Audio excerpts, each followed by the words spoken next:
오늘 말씀의 제목은 주께 고하오니입니다. 보통 우리가 어떤 절차가 필요해서 소위 말하는 고객센터에 전화를 걸 때 여러분은 누구랑 통화하고 싶으세요? 거기서 이야기하는 대로 번호를 눌러서 자동 음성 인식에 의한 어떤 결과물을 원하세요? 아니면 즉각 0번을 눌러서 상담사와 통화하길 원하세요? 예, 그렇습니다. 예. 오늘 말씀 가운데 굳이 상담사와 직접 연결하려고 하는 것은 빠른 답변을 확실하게, 그렇죠? 여러 단계를 거치다 보면 아무래도 오해도 있고 시간이 걸리니까 그런 것처럼 욥 또한 그런 마음으로 하나님 앞에 구하는 모습을 좀 저는 발견했습니다. 1절부터 6절까지 보면 나의 눈이 이것을 다 보았고 나의 귀가 이것을 듣고 깨달았다. 너희 아는 것을 나도 안다. 나도 너희만 못하지 않다. 이래 가면서 표면적으로는 당신들과 내 지식이 어느 정도 이렇게 동등하다라고 이야기하는 것 같지만 사실 그 이면에는 너희들이 아는 그 정도는 나도 알고 거기에다가 나는 하나님 지식을 더 안다. 뭐 그 앞에 보면 인간이 감히 간파할 수 없는, 측량할 수 없는, 계수할 수 없는 하나님의 오묘한 섭리. 그래서 그것이 사실은 인과응보론을 뛰어넘는 도식적이고 현세적인 깊고 정말 기이한 이 섭리까지 나는 알고 있다. 그런데 보니까 너희들은 그거는 모르더라. 이런 내용을 은연중에 담고 있습니다. 그러니까 나도 너희만 못하지 않다. 나도 그 정도 말은 할 수 있다. 3절에 보면 참으로 나는 전능자에게 말씀하려 하며 하나님과 변론하려 하노라. 그래서 더 이상 이런 계속 반복되는 똑같은 얘기들을 내가 들을 이유가 없다. 그래서 이제부터 나는 이 모든 것을 누구에게 아뢰겠다? 하나님께 아뢰겠다. 욥이 이런 말을 합니다. 더 이상 친구들과의 이 논쟁이 무의미한 이유는 친구들은 하나님의 오묘하신 섭리를 전혀 이해할 수 없는 사람들이라는 것을 깨닫고 하는 말입니다. 그래서 하나님에게 저희가 소위 말하면 고객센터에서 0번을 누르듯이 내가 직접 하나님께 이 모든 것을 좀 아뢰고 하나님 앞에서 답변을 좀 듣고자 한다. 이런 선포입니다. 저는 하나님께 가끔 이런 기도 드려요. 하나님이 하나님이셔서 너무 감사해요. 제가 신앙하는 어떤 이 신적 존재가 하나님이셔서 너무 감사해요. 이런 표현을 하는데 실로 우리에게 정말 어떤 위기라든가 극한의 상황이라든가 촉박한 어떤 일이 있다든가 절대 이 한가할 수 없는 이 어마어마한 일이 닥쳤을 때, 그래서 절대적인 절망에 빠졌을 때 그때 부를 수 있는 이름이 있다는 것. 주로 우리나라 사람은 누구를 부르죠? 엄마를 부르지만 실상은 우리 엄마는 그곳에 올 수도 없고 계셔도 도와줄 수 없는 일이 더 많더라. 오히려 엄마가 알까봐 엄마 몰래 쉬쉬하는 일이 얼마나 많습니까? 하지만 하나님은 어떻습니까? 언제 어떤 곳에서 그죠? 무슨 일이든지 주의 이름을 부를 수가 있고 그분에게 우리의 삶을 의탁할 때 하나님은 그 일에 대해서 응답하시고 우리를 보호하시고 우리 가운데 동행하시는 분이라는 사실이 이 말씀을 통해서 제게 아주 크게 다가왔어요. 그러면서 물론 욥이 지금 굉장히 심각한 절망감에 사로잡혀 있음에도 불구하고 그래 내가 그래도 우리 하나님과는 얘기하면 무언가 이 해답을 얻지 않을까 하는 이런 하나님에 대한 신뢰가 있다는 거에 대해서 저는 참 긍정적으로 이렇게 좀 해석을 해 봅니다. 4절에 보니까 너희는 어떤 사람이냐 하면 거짓말을 지어내는 자요. 그래서 이런 얘기예요. 이 친구들은 뭐라고 했어요? 욥 너가 이런 잘못을 했으니까 이런 재앙을 당한 거야. 하지만 본인은 나는 이게 아니라는 거예요. 그래서 거짓말을 지어내는 자유는 뭐냐면 너희는 이거를 문제화하려고 너희들이 가지고 있는 인과응보론이라는 이 원칙에 나를 강제로 끼워 맞추려고 없는 것을 있다 하고, 그런 행동을 한다. 이것은 이제 거짓말을 지어내는 자라고 표현을 하는 거고요. 그 다음에 보면 또 쓸모없는 의원이라. 그래서 누가복음 5장 26절에 보면 이런 내용이 나옵니다. 12해를 그 혈루증을 앓은 여인에게 많은 의원들이 있었으나 그들에게 있어서 그죠? 아무런 효험도 얻지 못하고 돈만 다 허비했다는 내용이 나오는데, 이런 것처럼 질병의 원인에 대한 정확한 진단을 내리지 못한 채 전혀 상관없는 처방만 내놓는 돌팔이 의사들과 같다. 내가 왜 이런 재앙을 당하는지 이 원인은 모른 채 겉으로 드러나는 표면적인 일만 보고 원인 해결은 못해주고 계속적으로 나를 비난하고 정죄하는 것이 마치 치료는커녕 병을 도리어 악화시키며 심한 경우 환자를 죽음에 이르게 하는 이런 돌팔이 의사와 같은 것들이 바로 당신들이요. 욥이 굉장히 강하게 이야기하고 있습니다. 우리에게 있어서 과연 사람들이 물론 때로는 우리에게 위로가 되긴 합니다. 때로는 답변이 되기도 해요. 하지만 가장 궁극적이고 완전한 해답, 또 완전한 위로, 완전한 치유, 회복, 완전한 만족은 오직 우리 하나님께만 있다는 사실을 우리가 기억해야 합니다. 그런 면에서 우리 영혼의 진정한 위로자요, 완전한 치료자는 오직 주님 한 분뿐이라는 사실을 깨닫고, 어떤 일이 있을 때 어찌되었던지 상담사를 위해 영번을 우리가 망설이지 않고 누르듯이 주의 이름을 부르는 자는 구원을 얻으리라는 그 말씀을 가지고 주의 이름을 부르시고 하나님 앞에 응답도 받고 또 능력도 체험하는 여러분이 되시길 간절히 축원합니다. 그러면서 5절에 너희가 참으로 잠잠하면 그것이 지혜일 것이니라. 잠언 17장 28절에 보면 미련한 자라도 잠잠하면 지혜로운 자로 여기고 그 입술을 닫으면 슬기로운 자로 여김을 받는다라는 표현이 있고, 우리나라에도 이런 말이 침묵은 금이다. 그래서 오히려 제대로 알지도 못하면서 함부로 아는 체를 하다가 이런 수치스러운 어떤 이런 평가를 받는 모습입니다. 그러면서 너희는 나의 변론을 들으며 내 입술의 변명을 들어봐라. 자, 이제 봐라. 당신들은 이제 침묵하고 이제부터 내가 하는 얘기를 들어봐라. 너희가 하나님을 위하여 불의를 말하려느냐, 그를 위하여 속임을 말하려느냐. 이게 바꿔 말하면 하나님을 위한다고 하면서 하나님의 의를 드러내지 못하고 오히려 하나님의 이름을 팔아서 너희들의 이론을 어거지로 이렇게 채우는 모든 모습이 불의한 것이고 속임이라는 거예요. 특히 이제 여기 하나님을 위하여라고 되어 있는데 사실은 위하여가 아니라 향하여라고 표현하는 것이 더 적절한 번역이 되겠습니다. 그래서 하나님을 위해서 불의와 괴유를 말한다는 것은 무슨 의미냐 하면 망령되이 일컫는 것을 말해요. 이게 하나님과 무관한 일인데도 무조건 하나님 이름을 붙잡고서 이것이 마치 하나님의 것인 양, 하나님께로부터 온 것인 양 이야기하는 이 모든 행동을 당신들이 했다라는 거죠. 실제로 하나님의 뜻과 무관한 이 세 친구들의 여러 가지 이 논리들이 있지 않았습니까? 그래서 하나님의 이름을 걸고 거짓과 속임을 행하는 이런 행동을 너희들이 했다. 또 하나님의 공의를 언급하면서 실제 욥의 고난은 그 공의에 대한 하나님의 공의에 대한 온전한 이해도 없이 일방적인 인간편에서의 인과응보론만을 따라서 하나님이 마치 욥을 징벌한 것으로 규정하고 정죄하는 것도 결론적으로는 당신들의 불의요, 짐짓 하나님의 이름을 걸고 속이는 행동이다. 물론 이들의 이 세 친구들의 주장이 전혀 틀린 소리는 아니었다고 제가 계속 말씀드렸어요. 진리에 많이 가깝습니다만은 중요한 것은 뭐냐면 욥이 처한 상황과 무관했다라는 거예요.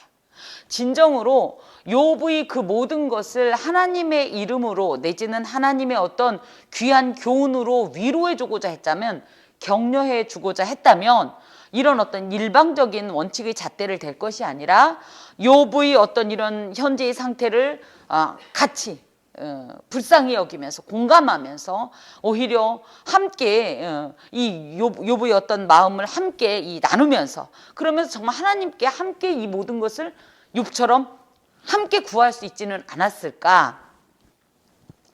자신들이 편에서 마치 그리고 하나님이 자기 편에 서 있는 것처럼, 욥이 하나님의 반대편에 서 있는 것처럼, 그래서 자신들이 지금 정죄하는 것이 마치 하나님이 정죄하는 것처럼 이런 것들은 하나님과 무관한 아주 인간적인 측면에서 오히려 교만한 행동이요, 하나님의 이름을 망령되이 일컬으면서 그 이름의 거룩성을 손상하는 일이다. 그러면서 너희가 하나님의 낯을 따르려느냐, 그를 위하여 변론하려느냐, 너희들이 한 행동이 정말 하나님의 마음을 제대로 얘기해 준 거냐. 9절, 하나님이 너희를 감찰하시면 좋겠느냐, 너희가 사람을 속인 같이 그를 속이려느냐 해서 맞습니다.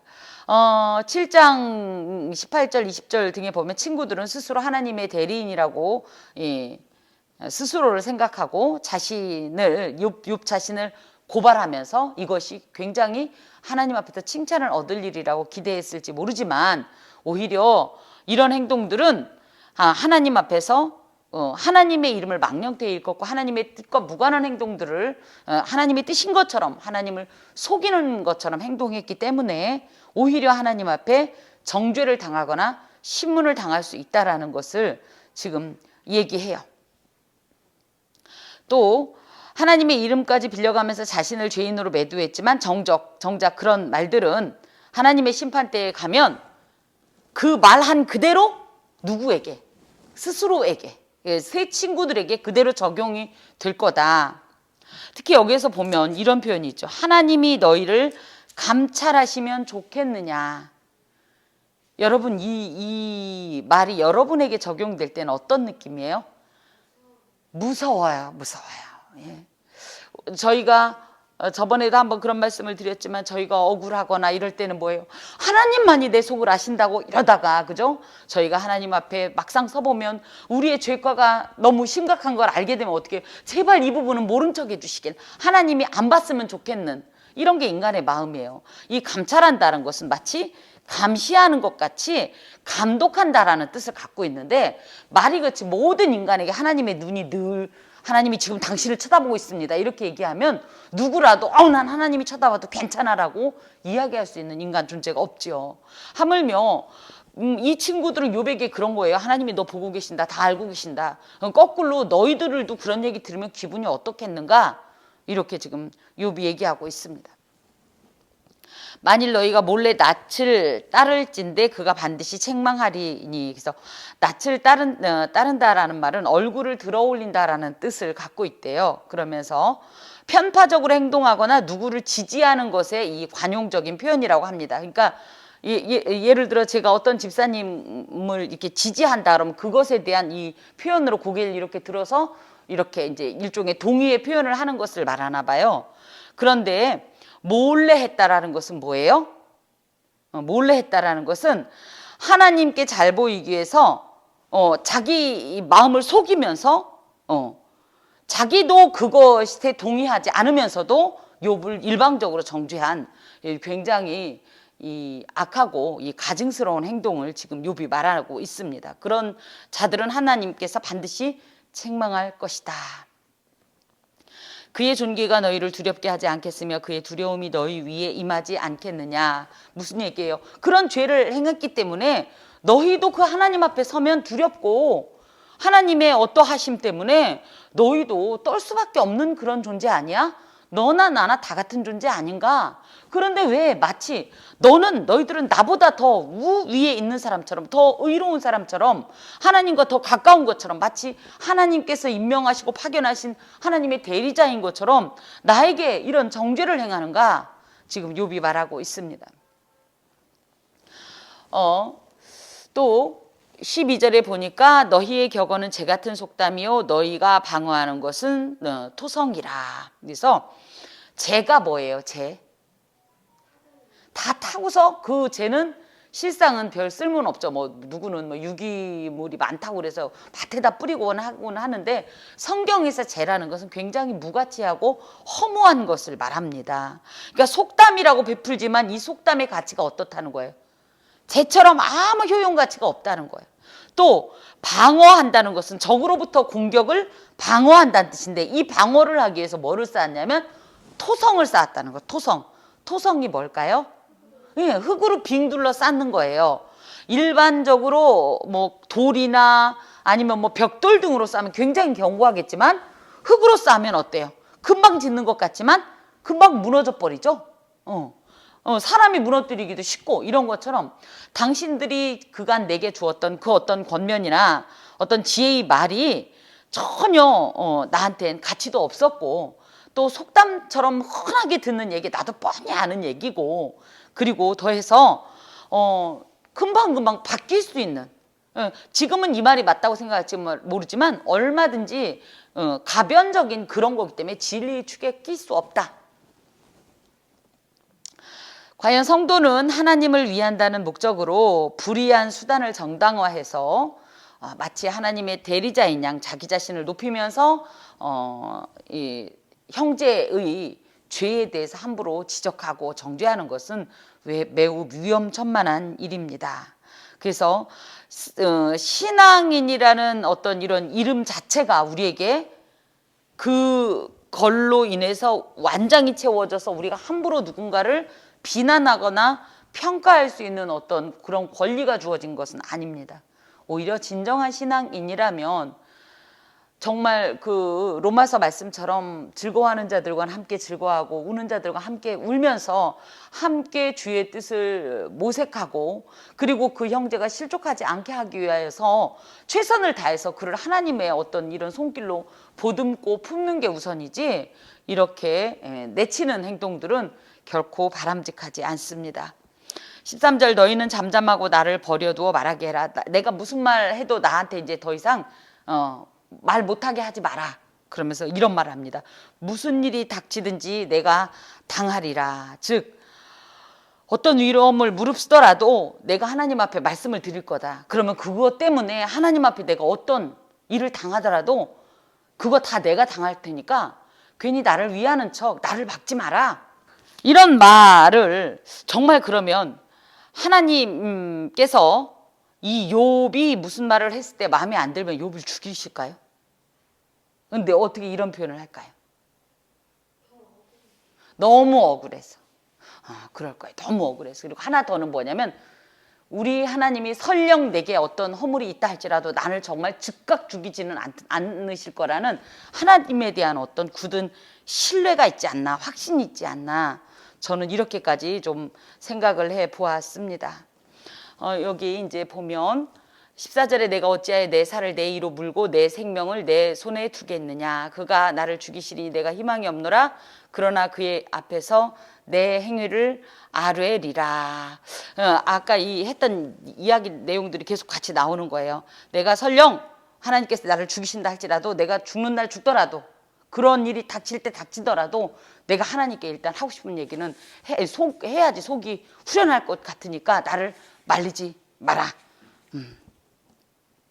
16절에 경건치 않은 자는 그 앞에 이르지 못하리니 못하나니 이것이 나의 구원이 되리라. 또 너희들은 내 말을 분명히 들으라. 내가 너희 귀에 알려줄 것이 있느니라. 보라, 내가 내 사정을 진술하였거니와 내가 정의롭다함을 얻을 줄 아노라. 나와 변론할 자가 누구이랴? 그러면 내가 잠잠하고 기온이 끊어지리라. 이런 이야기를 이제 하고 있는데, 경건치 않은 자라는 것은 하나님 앞에서 하나님이 없는 것처럼 살아가는 사람을 경건치 않은 사람이라고 해요. 하나님을 잊어버리고 그 뜻과 전혀 무관하게 자기 뜻대로 사는 사람, 이런 사람들은 그 앞에 이르지 못하더니 당연히 하나님을 뵐 수가 없고 하나님을 만날 수도 없고 하나님도 그를 용납하지 않으십니다. 그런데 경건치 않은 자는 그렇지만 이것이 나의 구원이 되리라는 건 무슨 얘기냐면, 나는 소위 말하는 그 경건치 않은 자는 아니다는 거예요. 그래도 내가 하나님 앞에 나아갈, 의는 아니지만 그래도 내가 하나님 앞에 나아가서 하나님을 대면하고 그것으로 인해서 화답을 받고 그것으로 인해서 내가 이 일에 대해서 해결도 받고 구원을 얻겠다. 하나님만은 나의 모든 결백을 인정해 줄 것이기 때문에 나는 죽음을 무릅쓰고 나아가겠다. 내 말을 잘 들어보면 보면 너희들은 내 말을 분명히 들으라 내가 너희 귀에 알려줄 것이 있느니라 그러면서 내 말을 잘 들어보면 내가 지금 하는 말이 어떤 뜻인지 또 정말로 내가 얼마나 억울할 것인지 무엇이 문제이고 무엇이 또한 어긋났는지 모든 것을 너희들은 충분히 알게 될 것이다. 이렇게 이야기하고 있습니다. 욥은 사실 결코 의인은 아닙니다. 우리 모두 의인은 아닙니다. 하지만 그래도 이렇게 이야기할 수 있는 것은 자신의 최선은 다했다라고 욥 스스로가 이 자부를 하는 거예요. 내가 비록 물론 하나님의 절대적인 어떤 기준에는 절대 따를 수 없지만 미치지도 못하는 존재이지만 하지만 내가 내 신앙의 이름을 걸고 내가 할 수 있는 최선을 다해서 하나님을 섬겼고 경건하려고 애썼고 힘썼고 이런 것에 대한 이야기를 하면서 내가 이런 행동을 했다라는 것을 누가 아느냐? 하나님이 아신다. 내가 이 부분을 이야기하면 하나님께서도 그것에 대해서 마땅한 답을 주실 건데 너희들은 내 말을 잘 듣고 그걸 다시 한번 어찌 보면 좀 객관적으로 좀 한번 판단해봐라. 오직 내게 이 두 가지를 행하지 마옵소서 그리하시면 내가 주의 얼굴을 피하여 숨지 아니하오리니 그러면서 하나님 앞에 이제 아뢰기 전에 또 이제 이런 조건을 내는 거예요. 하나님, 내가 막상은 이렇게 큰 소리를 치면서 내가 하나님 앞에 다 아뢰겠다. 하나님이 죽이면 내가 죽고 말지. 그래도 내 이 억울함을 풀겠다. 이렇게 말했는데 막상은 또 죄인이기 때문에 저희가 본질이 죄인이기 때문에 하나님 앞에 서는 이 자체가 참 두렵고 그렇죠? 무엇보다도 주님이 내가 이런 말씀을 이렇게 부족한 자가 말씀을 드렸을 때 하나님 혹시 피하시거나 안 들으시면 어떡하지? 이런 또 연약함도 있는 겁니다. 그래서 조건을 내기를 첫 번째 주의 손을 내게 대지 마시오며 그래서 지금 이런 이야기를 하는 중에도 욥은 굉장히 심각한 병 중에 있는데 이 재난이 좀 일단 멈추었으면 좋겠다라는 얘기예요. 그러면서 주의 위엄으로 나를 두렵게 하지 마실 것이니이다. 그래서 고통으로 인해 생긴 어떤 이런 모든 힘겨움을 좀 중단시켜 주시고 그래서 내가 하나님 앞에 말씀드릴 때 아프면 우리 말하기가 편해요. 그렇죠? 그러니까는 내가 지금 너무 이 고통 때문에 나도 맨정신이 아닌 것 같으니까 나를 좀 일단 내 아픔을 멈춰주시면 내가 정신을 좀 차리고 하나님께 하나하나 이제 변론을 좀 드릴 수 있을 터이니 그렇게 좀 해주십시오. 이런 말입니다. 그리고 나서 그리하시고 주는 나를 부르소서 내가 답답하리이다. 예. 그러니까 이 부른다라는 표현은 천상법정으로 나를 좀 불러서 내지는 그곳에서 나를 좀 만나 주셔서 그러니까 하나님이 나를 좀 만나 주셔서 나하고 얘기 좀 나눠 봅시다. 하나님 내 얘기 좀 들어주세요. 나를 좀 불러서 그럼 내가 어떻게 한다고요? 내가 대답하겠습니다. 그리고 혹 내가 말씀하게 하시고 그래서 내가 이 사정을 내가 얘기하면 하나님은 또 거기에 대해서 나한테 좀 확실하게 명명백백하게 내가 왜 이런 나는 이해할 수 없는 이것이 하나님의 뜻이라고도 나는 잘 이렇게 받아들일 수 없는 이 일을 실제로 이것이 이러저러 해서 이렇다라는 내용을 좀 내게 말씀해 주십시오. 이렇게 지금 욥이 말하면서 나의 죄악이 얼마나 많으니까 나의 허물과 죄를 내게 알게 하옵소서. 그래서 하나님 앞에서 사실은 우리가 우리의 죄를 안다고 하지만 솔직히 다 알 수 없죠. 그런 모든 것에 대해서 하나님께서 좀 사실대로 말씀을 해주시고 또 그것으로 인해서 내가 하나님 앞에 이 죄를 응당히 받아야 될 것이라고 하면 또 받아들일 만도 하겠고 또 한 가지는 그럼에도 불구하고 또 하나님께서 이 고난을 감하여 주셔서 어찌됐든 하나님의 은혜를 입게 하옵소서 이런 고백들을 계속 하고 있습니다. 주께서 어찌하여 얼굴을 가리시고 나를 주의 원수로 여기시나이까. 가장 힘겨운 게 뭐냐면 저도 그렇더라고요. 고난당할 때 가장 힘겨운 게 뭐냐면 숨어 계시는 하나님. 다른 때는 기도 응답도 잘해주시고 그죠? 잘 나갈 때는 그렇게 하나님께서 나를 하나님 이렇게만 불러도 그냥 즉각 대답이 오는 것 같고 은혜도 막 쏟아지더니 마음이 괴로울 땐 이상하게 하나님이 침묵하셔요. 그게 가장 괴롭더라고요. 아니 이러면 이런다 저러면 저런다 뭐라고 말씀을 해주시면 제가 그 응답을 듣고 나머지를 어떻게 해보겠는데 아무 대답을 안 하시는 것이 제일 힘들었는데 욥도 지금 이렇게 얘기하는 거예요. 주여 어찌하여 얼굴을 가리시고 나를 주의 원수로 여기시나이까. 하나님으로부터 제대로 된 응답을 본인이 받았으면 지금 이런 일도 없을 테인데 하나님께서 얼굴을 가리신 것 같고 나를 원수로 여겨서 오히려 나의 고통을 더 가중시키는 이런 일들을 왜 이런 일들을 행하십니까? 25절에 보면 주께서 어찌하여 날리는 낙엽을 놀라게 하시며 마른 건물을 뒤쫓으시나이까. 본인이 누구예요 여기서? 날리는 낙엽이고 마른 건물과 같은 존재로서 하나님께서 이렇게 집중하시고 하나님의 어떤 일들을 몰입해서 나한테 하실 정도로 내가 그런 가치가 있는 존재가 아닙니다. 이런 표현이 저는 사무엘상 26장에 보면 다윗이 사울한테 이러죠. 주께서 벼룩 같은 한 벼룩을 쫓아서 찾아 나오셨냐고 이런 표현을 해요. 자기를 그 뒤쫓는 사울에게. 이런 것처럼 연약하고 무기력하고 무가치하고 이런 허무한 존재인 나를 굳이 왜 나를 딱 집어서 그럴듯한 사람도 아닌 나를 이렇게 큰 시험에 빠지게 하십니까? 주께서 나를 대적하사 괴로운 일들을 기록하시며. 그래서 괴로운 일들을 기록했다라는 것은 하나님께서 자신에게 하늘의 법정에서 지금 당하는 이 혹독한 시련과 재난을 판결문으로 내리시고 그것을 아예 문서화해버렸다라는 거예요. 그리고 특히 내가 젊었을 때 지은 죄를 내가 받게 하시오며. 이게 무슨 얘기냐면 젊었을 때라니까 청년 시절보다는 어릴 때 내가 뭘 알지도 못할 때.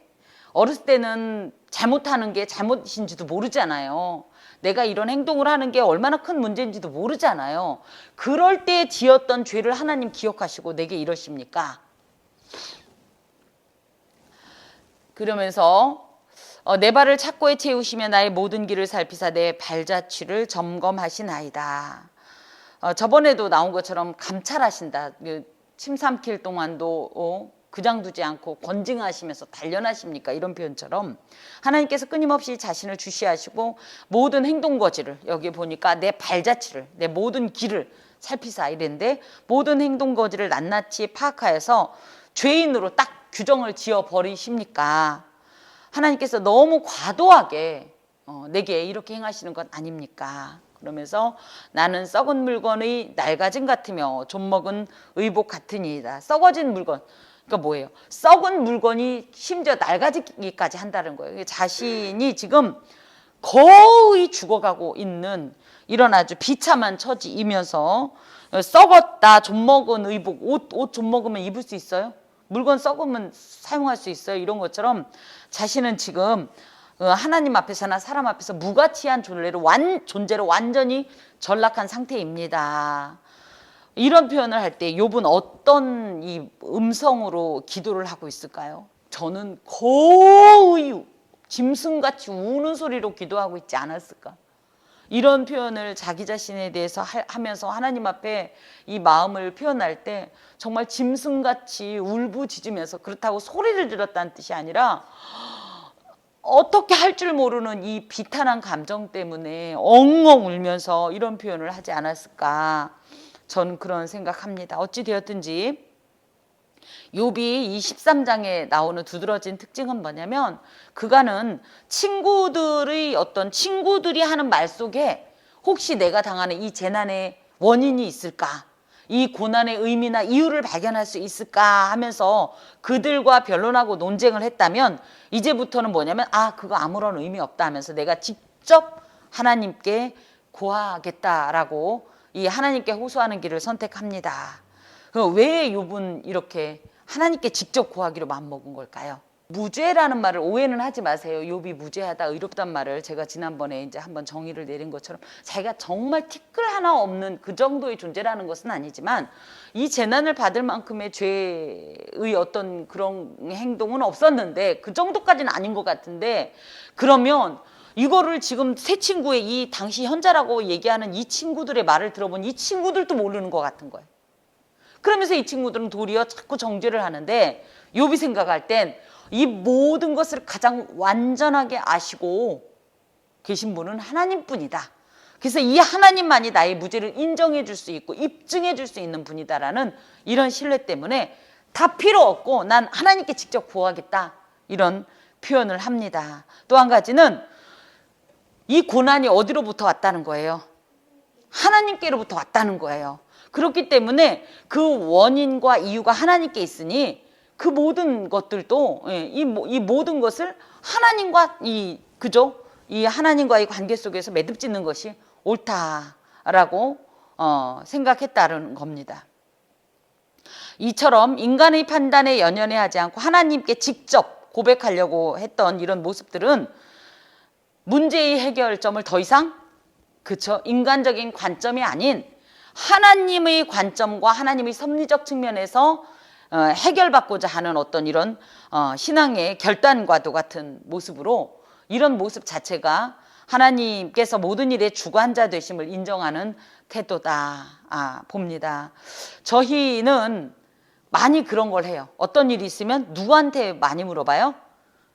주변 사람들이나, 그죠? 조금 나의 어떤 것을 풀어줄 만한, 이해할 만한, 동의를 얻을 만한 사람을 구하지만 사실 이들 모두가 다 내 마음을 알지는 못합니다. 저는 초등학교 때 아마 그 시를 읽었을 거고 중학교 때 한참 그 시 읽고 한 구절을 늘 외웠었는데, 뭐냐면 내 마음 아시리라는 김영남님의 시가 있어요.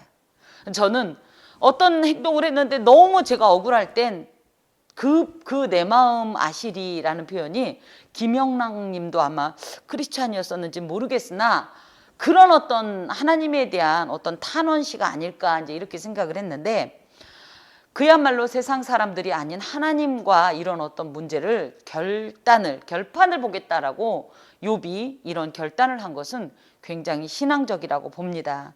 다만 12장에서 보면 이미 욥이 뭐라고 그랬냐면, 만유와 만사를 통치하시는 이런 하나님의 오묘하고 특별한 섭리의 역사가 있다. 하나님은 선하시고 절대적인 주권이고 그걸로 인해서 얼마든지 사실은 조금 그래요. 자기처럼 조금 그죠? 이런 이가 부당한 어떤 일을 당할 수도 있다. 하지만 이것도 다 하나님의 어떤 선한 어떤 주권의 행사이시고 궁극적으로는 이 모든 것을 통해서 하나님의 뜻을 이룬다라는 이런 해답을 내렸음에도 불구하고, 그랬기 때문에 이제부터 그래, 내가 죽으면 죽겠다. 친구들이 제 아무리 뭐라고 해도 나는 그래, 난 이런 하나님을 믿고 하나님의 무슨 뜻이 계시겠지, 하나님의 어떤 이유가 있겠지 하면서 이 현재를 최대한 극복하려고, 그리고 이 현재를 어찌됐든 감당하려고 했었으면 좋았을 텐데, 욥도 말은 그러면서 새 친구들처럼 자신도 이 외적인 자기의 이 상황에 자꾸 보이는 거니까, 실제로. 그러다 보니까 내가 왜 이런지 이 문제를 이미 거시적으로는 해결이 된 거예요. 하나님이 오묘하신 섭리에 따라서, 이 하나님의 특별한 목적에 따라서 고난의 목적이 있는 거겠지 해놓고서도 자꾸만 그런데 내 문제, 이 문제를 해결을 받고자 하는, 그래서 어떤 하나님의 이 선하신 성품과 역사에 대한 어떤 의구심을 자꾸 표현하는 부분들은 참 많이 아쉬움이 있습니다. 만약 하나님께서 특별한 이유와 목적에 따라서 자신을 현재의 모습, 그러니까 27절에 보면 내 발을 착고에 채우시며 나의 모든 길을 살피사 내 발자취를 점검하시나이다, 이런 표현을 하면서 그런 행동을 하셨다라고 한다 그러면 우리는 그때 무엇을 할 수 있냐면, 하나님께서 묶으셨던 채우셨던 이 착고가 풀려날 때까지 우리의 믿음을 손상당하지 않고 빼앗기지 않으려고 오히려 그때를 믿음으로 인내하면서 기다릴 수 있는 어떤 지혜가 필요하지 않았나, 또 이런 아쉬움도 있습니다. 어찌되었든지 욥이 하나님께 어떤 이런 직접 호소하는 모습들은 하나님만이 나의 모든 길을 아시고 또 인도하시며 보호하시는 분이시라는 이런 믿음의 고백이고, 그것이 또 지금이야 이제 이 욥은 이렇게 말하지만 후에 이제 아마 이런 고백을 하게 될 겁니다. 그것이 설령 내가 생각한 모습과 다른 어떤 결과를 낸다 할지라도, 그리고 그것 때문에 실망스럽더라도 하나님의 섭리와 나의 삶의 섭리에 나의 삶과 걸음을 맡기고 믿음으로 그때를 기다리는 성숙한 어떤 신앙인의 어떤 이런 고백을 담지 않을까. 그리고 무엇보다 우리 또한 이렇게 무엇이든지 하나님께 직접 구할 것과 또 우리의 모든 걸음을 의탁할 것과 설령 현재 일어나는 우리의 어떤 일상에 만족스럽지 않은 결과가 있다 할지라도 하나님의 섭리적 차원에서 우리의 삶을 보면서 오늘을 매 걸음을 하나님 안에서 이겨내고 견뎌낼 수 있는 그런 성숙한 신앙인이 되어야 하겠습니다. 어찌 되었든지 하나님께 구하는 것이 즉 하늘나라 고객센터에 전화해서 0번을 누르는 거와 같다. 엉뚱한 결과인 것 같지만 결론인 것 같지만 제가 이게 굉장히 탁 들어왔어요. 다 그만두고 고객센터에 그냥 전화하는 그 부분이 이 부분하고 굉장히 제가 그래서 툭 하고 좀 이런 예화를 넣어봤는데 무엇이든지 하나님께 아뢰십시오. 하나님은 우리의 완전한 해답자이시고 이 문제의 해결자, 유일한 해결자이십니다. 기도하겠습니다. 하나님 감사합니다. 당장 어떤 일을 만나면 우리는 우리를 도울 일을 찾으며 해결되지 못하는 해답을 얻지 못하는 이 모든 현재 가운데에서 해답을 찾아 헤맵니다. 하지만 어찌되었든지 이 모든 문제가 하나님과 해결되면 우리는 넉넉히 이 세상을 이길 수 있습니다. 하나님과 해결되면 우리는 인내할 수 있습니다. 하나님과 해결되면 하나님 우리는 이 모든 것에 하나님 오히려 평안함으로 감당할 수 있습니다. 하오니 주여 우리가 부를 때 대답하여 주시고 우리 또한 제일 먼저 어떤 일을 만났을 때 부르는 이름이 주 여호와 하나님이게 하옵소서. 우리에게 그런 믿음 주시고 기억력도 주옵소서.